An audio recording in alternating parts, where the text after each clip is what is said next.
Dengan menyebut nama Allah yang Maha Pengasih lagi Maha Penyayang.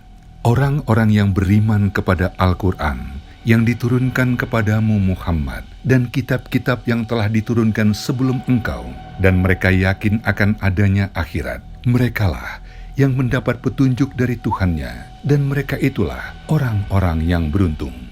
A'udzu billahi minasyaitonir rajim. Wa ma umiru illa liya'budullaha mukhlishina lahuddin.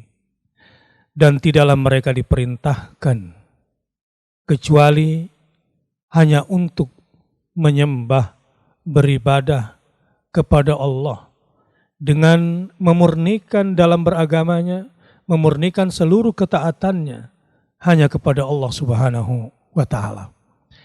Ramadan dari sisi eksternal dan dari sisi internal diciptakan oleh Allah Subhanahu wa Ta'ala, dikondisikan oleh Allah Subhanahu wa Ta'ala supaya kita mampu menjalankan ini. Mampu menjadi hamba yang setulus-tulusnya, seikhlas-ikhlasnya, hanya memusatkan semua tujuan penghambaan kepada la ilaha illallah wahdahu la syarikalah.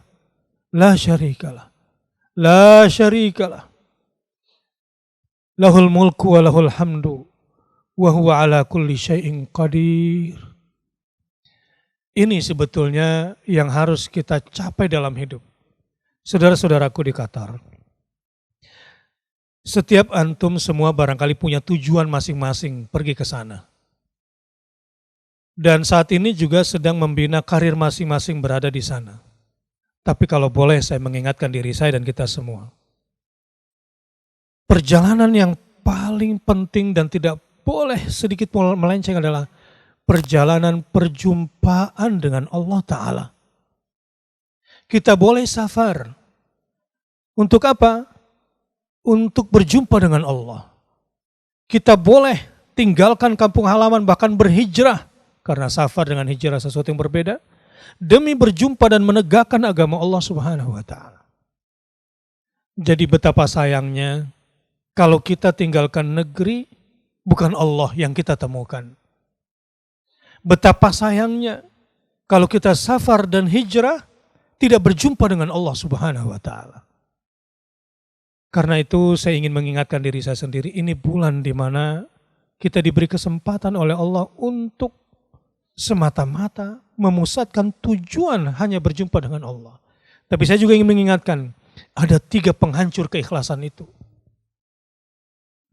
Yang pasti secara keseluruhan memang syirik.